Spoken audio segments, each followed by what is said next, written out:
So, 3 months ago, I was living in my car, and now I am in China. I have an apartment, I have a job, and just a place, a home that I love, and I want to talk about it. This is not going to be another YouTube like inspirational guru, pick yourself up by your bootstraps. I hustled 5,000 hours a day in order to get here. This is not that. In fact, it's actually been hard for me to make this video because I made some pretty risky financial decisions to get here. I literally got here with, I sort of had a job lined up, but I immediately lost it when I got here. I had no savings. I literally came here on credit cards, a hope, and a dream. Like, it was serious. I was desperate and I was going to get out of the US no matter what. So this video is, I just want to talk to the people that are broke, okay? I want to talk to the people that are broke, that are desperate, and the people that feel like they're starting this year on rock bottom, that you don't not know how it can possibly get any better than this. Now, no, I'm not saying take out a bunch of credit cards and move abroad. You're your own adult and you make your own decisions. And if I could have done something differently, if I had the opportunity to do things differently, then I would. But I didn't have those opportunities. Like I said, I was living in my car with my partner. So it wasn't even just by myself. It's two people sharing a small car. But yeah, I guess I'm making this video because well, this is going to be in line with my channel. Hi, I'm Ebony, and I'm doing a 60-day challenge here on this YouTube channel where I talk about all things being Black, lesbian, queer, disabled, abroad, living in China. So I think it'd be fitting to start this off with talking about where I came from and how I got here. I do want to do a fuller video about the steps that I took to get here and how I would recommend or advice that I would give to a similarly broken, desperate person starting with no savings or anything. But that's not this video because I want to put some more care into that video. But I want to talk about the mindset and the mindset that I've been in the past year and how life really stretched me. The universe, God, ancestors, whoever, they broke me down so that way I could come here. So yeah, I guess just a little info, a little context. So the year 2025 started off great. Honestly, on paper, it was perfect. I had land. I bought land with my partner. I was in my first ever partnership. We were, like, it was warm, fuzzy, amazing. We had just finished renovating an RV. We were going to build our tiny homes. We were setting up a homestead. We were honestly just like literally living the dream. It was beautiful, beautiful, beautiful place. And yeah, we were both fulfilling our childhood dreams. And yet I still felt like there was something missing. There is something that I needed. And through a series of trials and tribulations, we also lost it all. But yeah, we were dealing with the newly elected government and the destruction of all support for small farmers and medium farmers, large farmers, just all farmers. We were dealing with climate change context. We were living in the desert and it was getting flooded to the point where we could not get to our home. The roads were completely destroyed and impassable. And so that's when we started to live in my car. And so I was just like, okay, what am I doing this for? Like, I guess for context, I have always wanted to move to China. It's literally been a dream of mine for the past like 8 years. And I literally had plans. I had tickets to come to China March of 2020 to do my senior thesis. And of course, we all know what happened. But even at that time, I was still dedicated. I was like, okay, I switched my flights to go to Taiwan instead. And I was like, I will stay in Taiwan until China opens up. Like, I do not care. But my parents had to beg me to stay in the US. So I ended up staying in the country. And I was like, okay, like, let me just figure out how I can live a good life in the US and figure things out.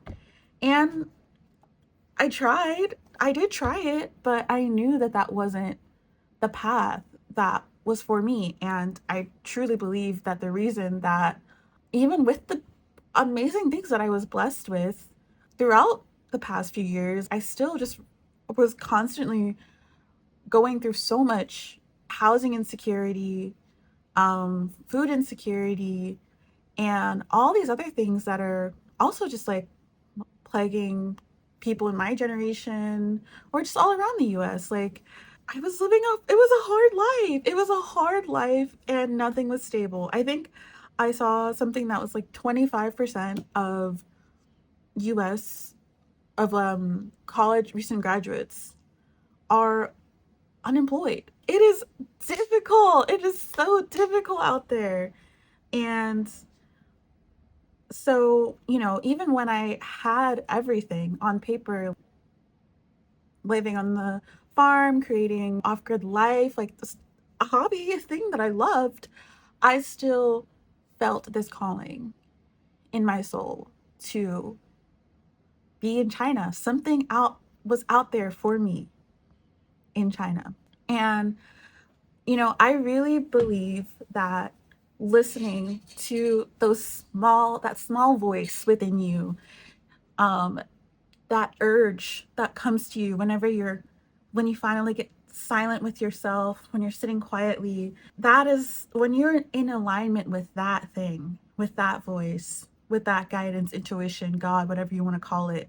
That, I think, is when you really find that things start flowing in your life and the joy that you're looking for is there. Because I think one thing that I really come to terms with in the last year is that you will always struggle. There will always be pain, okay? There will always be something that just sucks. And so we just have to deal with the struggle that we want to deal with. We have to choose the struggle that we want to deal with.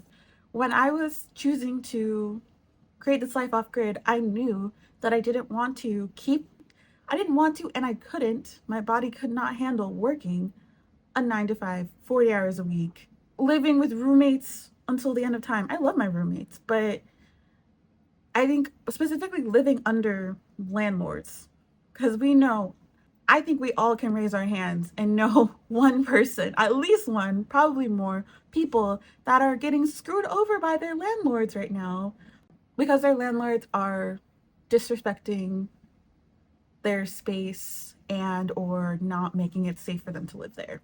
Like, we can just look at rent increases. I didn't want to continue to be subject to that.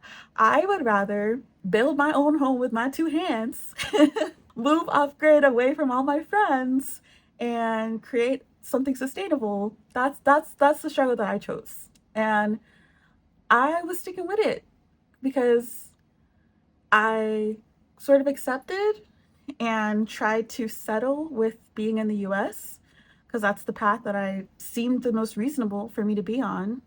And when that fell through, of course, I was sad about all of my hard work that literally got washed away by the fucking floods.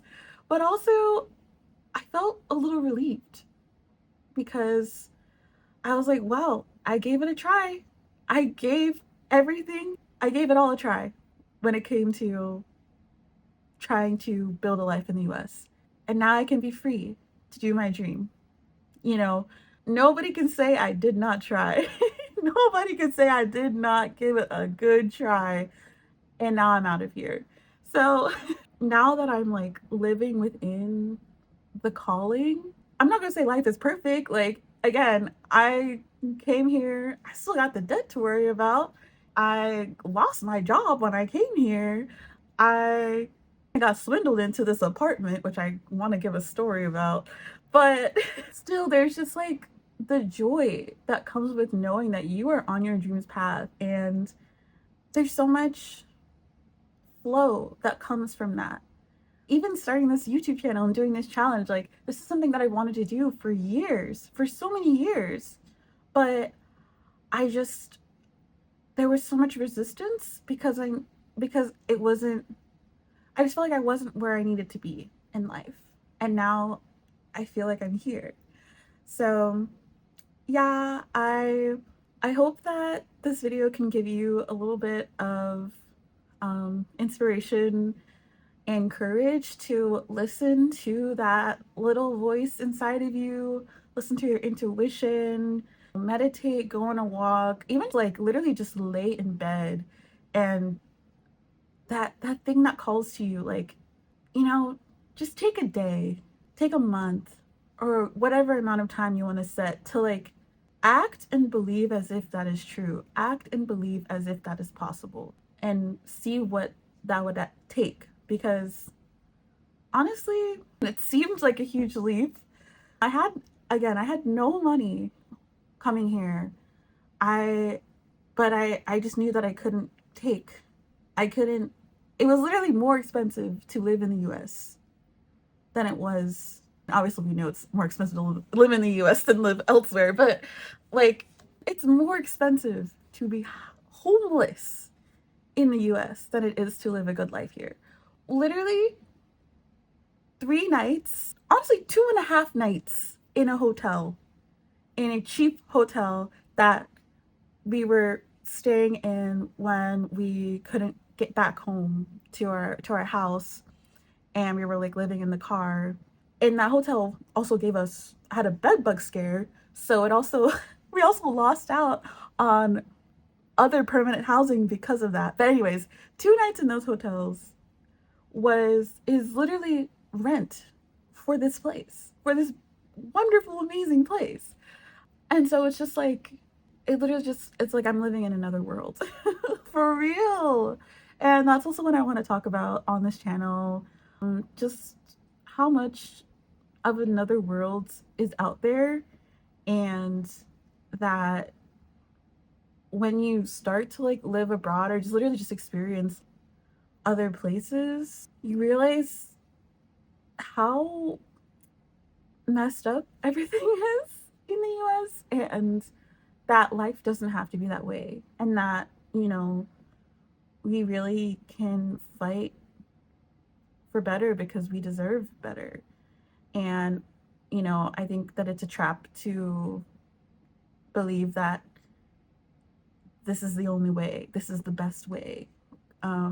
You know, capitalism or whatever, it's like the best way, because look outside, like, clearly it's not. Clearly it is not. But yeah, this is sort of a, I guess, rambly video, but if you want to follow along and explore these things that I've mentioned as I go more in depth into them through the next few weeks in videos, as I do like different parts and series and such, definitely follow along, show the channel some love. I also, if you want to have a more one-on-one conversation about personalized like advice, about moving to China, teaching in China, moving abroad in general, I have a consultation link down below. And also, if you want to support me and my partner, we have a wildcrafted herbal remedies business that ships products to the US, and 10% of profits go to Black and Indigenous people who are housing insecure and otherwise in need. And yeah, if you want to see more videos, I have another one that's posted today for the first day.